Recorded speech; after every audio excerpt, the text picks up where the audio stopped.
Aulia, Devi, Fadil, Fatin, Dewa. Heru, Kedua. Azmi, hadir Pak. Manna, Janiswa, hadir Pak.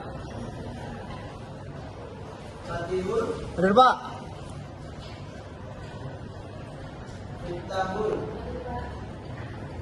Tanji, Farhan, Fikri,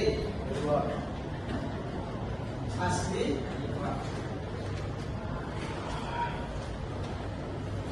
Nurdin, Yunus, Yusuf,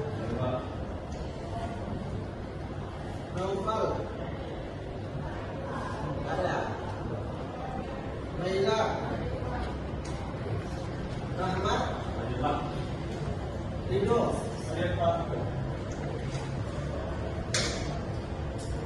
Rizky, Doni, Hadir Pak. Sri, Sakina. Masih ada yang belum dipakai? Semua ya? Hari ini ada 2 kelompok ya, kelompok 7 sama kelompok 8. Silakan kelompok 7 sama kelompok 8 yang tempat.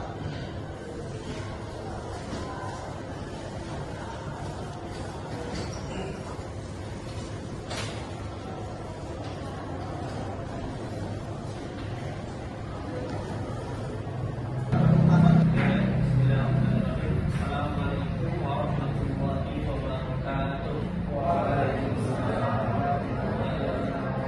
Teman-teman, pada kesempatan kali ini kita kembali lagi untuk melanjutkan perkuliahan kita. Di depan kita ada 2 kelompok, dari kelompok 7 dan dari kelompok 8. Baiklah, tanpa memperpanjang kata-kata, langsung saja kita memasuki pembahasan daripada kelompok 7. Saya persilakan dengan sekolah. Terima kasih. Sini saya lakukan ya untuk pembahasan pengertian kejahatan terhadap kesusilaan. Kejahatan terhadap kesusilaan merupakan salah satu tindak pidana terlama di dalam hukum pidana di Indonesia. Aturan mengenai kejahatan ini bertujuan melindungi nilai-nilai moral, norma kesopanan, kehormatan seksual serta ketertiban sosial yang hidup dalam masyarakat. Dalam perkembangan hukum pidana, konsep kesusilaan tidak hanya berkaitan dengan hubungan seksual, tapi juga mencakup perilaku yang dianggap bertentangan dengan norma kesopanan dan moral yang diakui masyarakat. Dalam KUHP lama, Wetboek van Polisian Belanda, kejahatan terhadap kesusilaan diatur dalam bab 1522. Sementara dalam KUHP nasional yang baru, yaitu Undang-Undang Nomor 1 Tahun 2003 tentang Kitab Undang Hukum Pidana,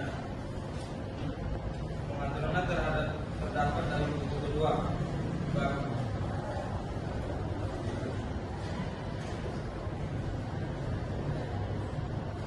dalam bab 14 tentang tindak pidana kesusilaan. KUHP baru mulai berlaku secara penuh sejak 2 Januari 2026.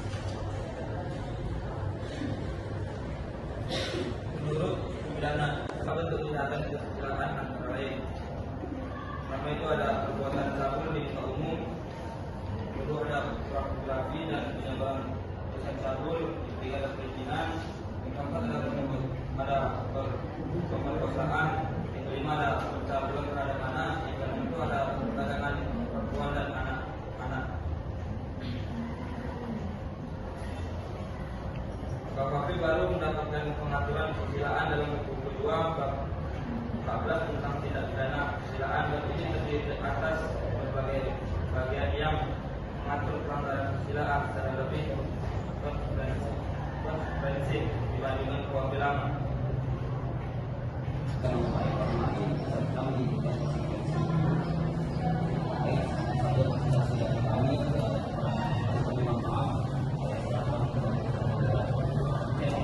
Terima kasih kepada kedua kelompok mungkin dari teman-teman sudah ada mungkin pertanyaan atau saran. Oleh karenanya untuk pertama kali kita buka dulu sesi tanya jawab kepada kelompok teman-teman saya sampaikan.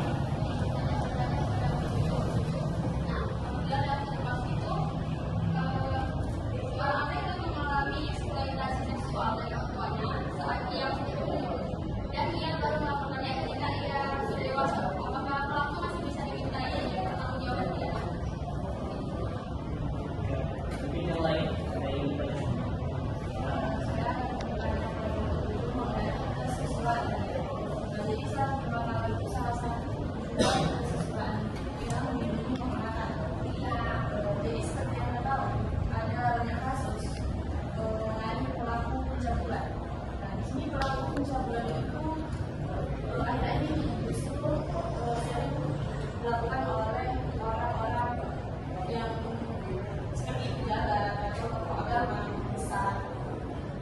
Jadi jika tidak ada pencabulan tadi bertujuan untuk meningkatkan kehormatan dan kebebasan seksual seseorang, maka pencabulan yang dilakukan oleh tokoh agama atau aparat itu seringkali sudah terungkap.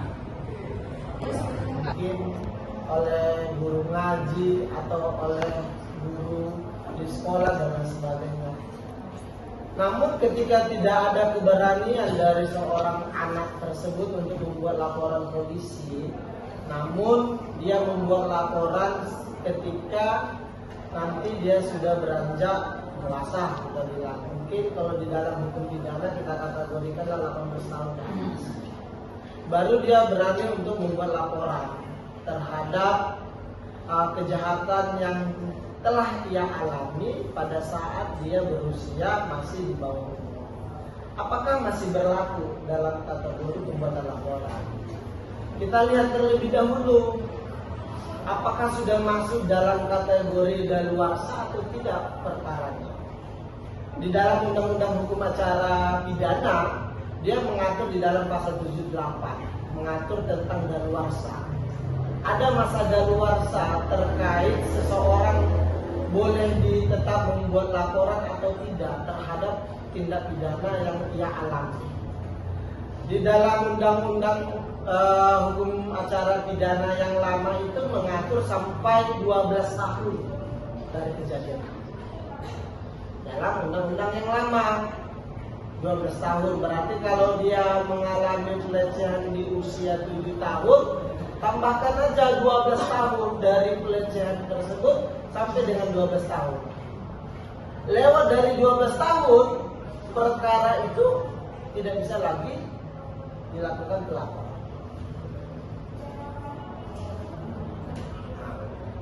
Namun di dalam undang-undang kita yang baru, hukum acara pidana yang baru di nomor 1 tahun 2023 itu diatur nggak 12 tahun lagi, tapi dia diperpanjang menjadi 18 tahun. Terkadang kan sering kita menganggap akan dia masih anak-anak dan lain sebagainya. Sekarang orang tidak melihat itu. Ada kesempatan dan itu memicu hawa nafsu seseorang, ini akan terjadi perbuatan seperti itu. Contoh ya, sering sekarang berpakaian anak-anak sekolah SD terkadang ada beberapa memakai rok umpamanya yang di atas lutut. Ada